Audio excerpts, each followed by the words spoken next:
사기서 3장 12절에서 마지막 절까지를 같이 읽도록 하겠습니다. 이스라엘 자손이 또 여호와의 목전에 악을 행하니라. 이스라엘 자손이 여호와의 목전에 악을 행함으로 여호와께서 모압 왕 에글론을 강성하게 하사 그들을 대적하게 하심에 에글론이 암몬과 아말렉 자손들을 모아 가지고 와서 이스라엘을 쳐서 종려나무 성읍을 점령한지라. 이에 이스라엘 자손이 모압 왕 에글론을 18해 동안 섬기니라. 이스라엘 자손이 여호와께 부르짖음에 여호와께서 그들을 위하여 한 구원자를 세우셨으니 그는 곧 베냐민 사람 게라의 아들 왼손잡이 에웃이라. 이스라엘 자손이 그를 통하여 모압 왕 에글론에게 공물을 바칠 때에 에웃이 길이가 한 규빗 되는 좌우에 날선 칼을 만들어 그의 오른쪽 허벅지 옷 속에 차고 공물을 모압 왕 에글론에게 바쳤는데 에글론은 매우 비둔한 자였더라. 에웃이 공물 바치기를 마친 후에 공물을 메고 온 자들을 보내고 자기는 길갈 근처 돌떠는 곳에서부터 돌아와서 이르되 왕이여 내가 엄밀한 일을 왕에게 아뢰려 하나이다 하니 왕이 명령하여 조용히 하라 하매 모셔선 자들이 다 물러간지라. 에웃이 그에게로 들어가니 왕은 서늘한 다락방에 홀로 앉아 있는 중이라. 에웃이 이르되 내가 하나님의 명령을 받들어 왕에게 아랠 일이 있나이다 하매 왕이 그의 좌석에서 일어나니 에웃이 왼손을 뻗쳐 그의 오른쪽 허벅지 위에서 칼을 빼내 왕의 몸을 찌르매 칼자루도 나를 따라 들어가서 그 끝이 등 뒤까지 나갔고 그가 칼을 그의 몸에서 빼내지 아니하였으므로 기름이 칼날에 엉겼더라. 에웃이 현관에 나와서 다락문들을 뒤에서 닫아 잠그니라. 에웃이 나간 후에 왕의 신하들이 들어와서 다락문들이 잠겼음을 보고 이르되 왕이 분명히 서늘한 방에서 그의 발을 가리우신다 하고 그들이 오래 기다려도 왕이 다락문들을 열지 아니하는지라. 열쇠를 가지고 열어본즉 그들의 군주가 이미 땅에 엎드려져 죽었더라. 그들이 기다리는 동안에 에웃이 피하여 돌떠는 곳을 지나 스이라로 도망하니라. 그가 이르러 에브라임 산지에서 나팔을 불매 이스라엘 자손이 산지에서 그를 따라 내려오매 오니 에웃이 앞서가며 그들에게 이르되 나를 따르라. 여호와께서 너희의 원수들인 모압을 너희의 손에 넘겨주셨느니라 하매 무리가 에웃을 따라 내려가 모압 맞은편 요단강 나루를 장악하여 한 사람도 건너지 못하게 하였고 그때 모압 사람 양 10,000명을 죽였으니 모두 장사여 모두 용사라. 한 사람도 도망하지 못하였더라. 그날에 모압이 이스라엘 수하에 굴복하며 그 땅이 80년 동안 평온하였더라. 에웃 후에는 아나스의 아들 삼갈이 있어 소모는 막대기로 블레셋 사람 600명을 죽였고 그도 이스라엘을 구원하였더라. 계속 이어지는 그런 패턴이지요. 첫 번째 사사였던 온니엘이 11절 하반부에 보면은 온니엘이 죽었다. 그러고 난 다음에 오늘 우리가 읽어보는 12절 본문에 보면은 이스라엘 자손이 또 여호와 목전에 악을 행하니라.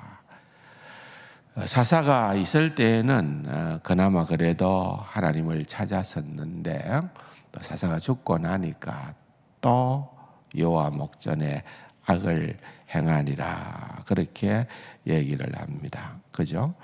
또 4장 1절에도 보면은 에웃이 죽으니 이스라엘 자손이 또 여호와의 목전에 악을 행하매.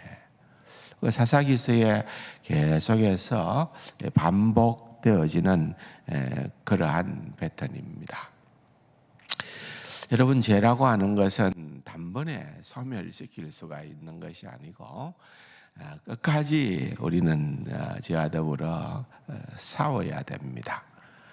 어떻게 보면은 조금만 방심하다 보면은 제가 어떠한 형식으로 우리의 약점을 파고들고 또 이 사람은 이게 약하구나, 돈 문제구나, 또는 때로는 여자 문제구나, 이 사람은 권력에 대한 집착력이 있구나, 또 이 사람은 지독하게 자기 통제가 안 되는 사람이로구나, 정말 화가 나면은 걷잡을 수 없는 그런 인물들도 있죠. 저거 파면은 되겠구나, 그런 식으로 교묘하게 공격을 하는 그런 경우들을 보게 됩니다. 어리석다고 그렇게 생각이 들는지 모르지만은 이스라엘만 그런 것이 아니라 우리도 마찬가지죠. 다 마찬가지입니다. 그러나 또 여기에서 우리의 소망은 무엇입니까? 15절에 보면은 이스라엘 자손이 그런 상황 가운데에서 여호와께 부르짖었다. 모압으로부터 에글론으로부터 그들이 통치를 당한 것이 18년이잖아요. 더 길어졌죠. 그렇게 긴 기간 동안에 또 고난을 당하고 어려움을 경험을 하다 보니까 또 하나님께 부르짖게 되는 겁니다. 면목은 없죠. 그런데 그럼에도 불구하고 하나님께서는 그것을 들으십니다. 언제나 들으십니다. 우리가 주님 앞에 나갈 때에 내가 부끄러워서 참아 그럴 이유는 없습니다. 그건 사실은 어떤 의미에서는 영적인 교만이라고도 볼 수 있습니다. 우리는 언제나 우리의 힘과 능력이 아니라는 것을 깨달아 아는 자들이거든요. 그렇기 때문에 언제나 넘어져도 또 그때마다 우리는 주님 앞으로 나와야 되고 또 주께 부르짖어야 한다. 거기에 우리의 소망이 있다라고 하는 사실을 알아야 됩니다. 언약을 베푸시는 하나님이라는 거죠. 이렇게 매일같이 새벽에 나와서 주님 앞에 우리가 기도하는 것은 내 힘이 아니라 이 자리는 하나님께 부르짖는 자리다는 것을 안다는 거죠. 기도라고 하는 것은 문제보다 크신 하나님을 인정하는 그런 믿음의 행동이다. 그렇게 우리는 다시 한 번 더 생각을 하게 됩니다. 근데 오늘 본문에 등장하는 사사는 좀 특별한 점이 있습니다. 여러분들이 잘 아시는 것처럼 성경은 그 점을 놓치지 않고 기록을 하고 있는데 왼손잡이다 그랬습니다. 왼손잡이. 왼손잡이, 저도 왼손잡이거든요. 그런데 왼손잡이든 오른손잡이든 그게 뭐가 문제가 되겠느냐 그렇게 생각을 할 수도 있겠지만은 특별히 이렇게 기록을 했다라고 하는 것은 뭔가가 담겨 있겠죠. 오른손을 사용을 제대로 못하는 그러한 오늘날로 말할 것 같으면은 장애인의 요소가 있는 왼손잡이였나? 정확하게는 우리가 알 수가 없습니다. 그러나 사실은 그 당시에도 모든 것이 오른손잡이, 그러니까 보통 오른손을 사용하는 사람들 중심으로 그것이 보편화되고 일반화되어 있는 그러한 사회였다는 거죠. 고대근동 사회도. 그럼에도 불구하고 그런 일반적인 사람이 아니라 드문 왼손잡이를 사용을 하셨는데 그냥 사용한 것이 아니라 오늘 본문에 좀 우리가 적나라하게 기록되어져 있는 내용을 보면은 그가 칼을 만들어 갈아서 그것을 오른쪽 허벅지 쪽에 숨겨가지고 왜? 대부분 오른손잡이니까 이런 무기나 이런 것들을 뭐 요즘처럼 뭐 탐지기가 있는 것은 아니고 근성으로 사람들이 이렇게 대충대충 조사를 할 때에는 왼쪽만 본다는 거죠. 오른손잡이니까 왼쪽에서 뽑으니까요. 그러나 오른 허벅지 쪽에, 오른발 쪽에다가 이제 무기를 숨기고 들어왔는데 들키지 않았다는 내용을 성경이 재미있게도 또 구체적으로 묘사를 하고 있는 것을 보는 겁니다.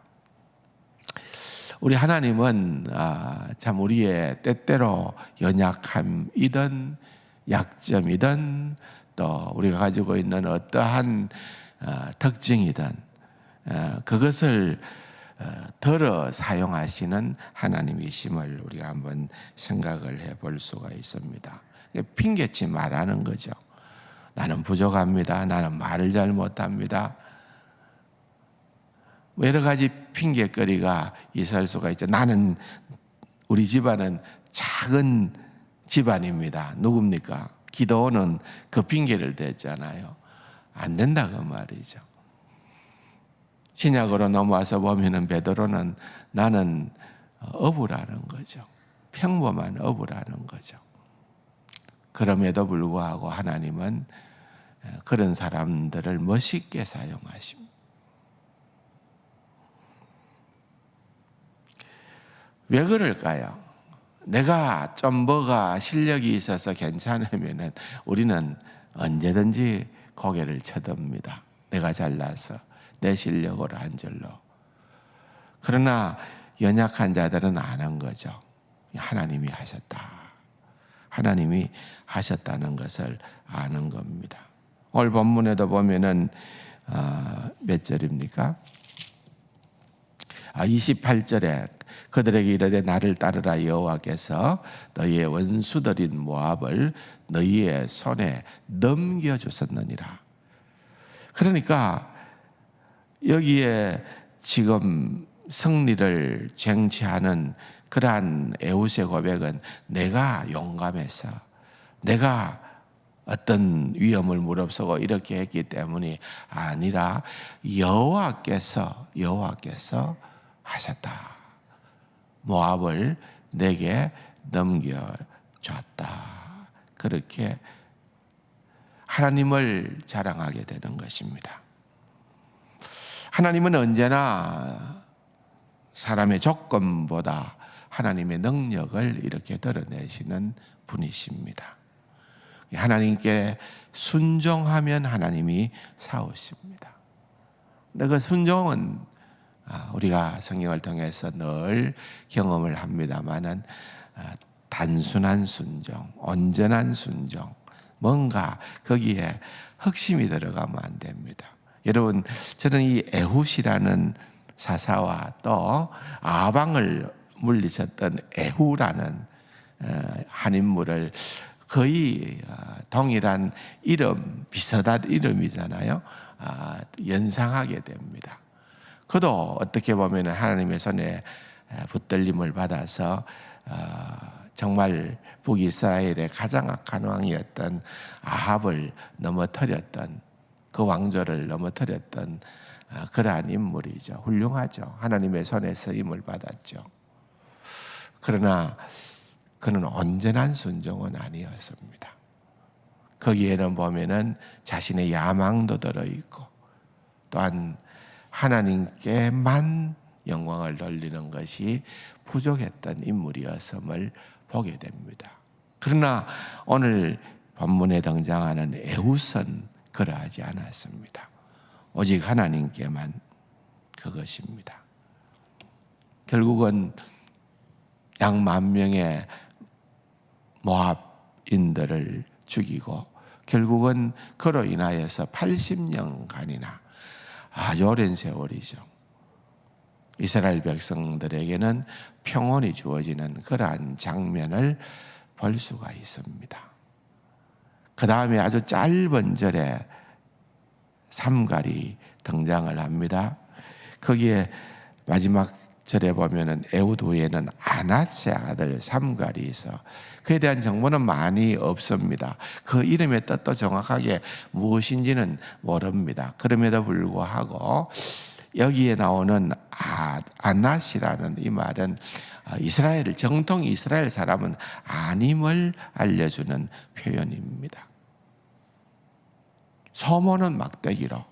여러분, 무기가 아닙니다. 칼이 아닙니다. 이거는 소모는 막대기라는 것은 그야말로 농기구에 불과한 겁니다. 그걸 가지고 블레셋 사람을 600명을 죽이고 이스라엘을 구원하였더라. 여러분, 정말로 하나님이 하셨다는 거예요.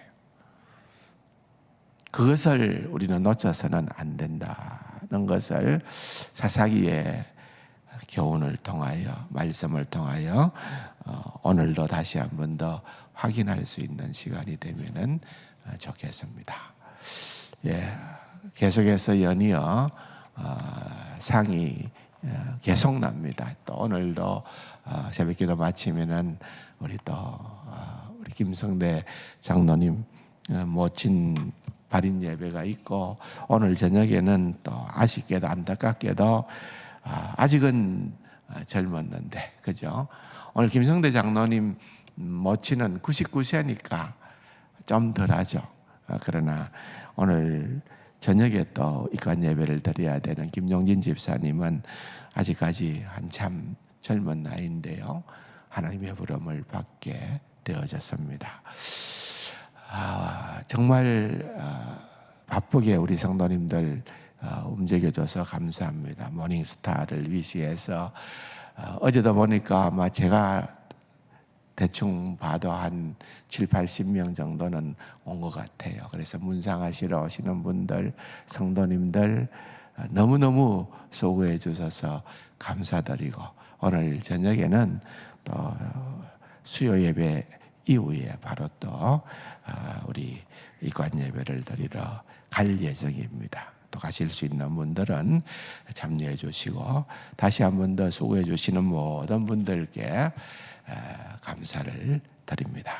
말씀 생각하시면서 각자의 기도의 제목을 가지고 기도하시고, 또 주변에 어려운 형편에 처해 있는 분들을 놓고 기도하시고 돌아가시기를 바랍니다.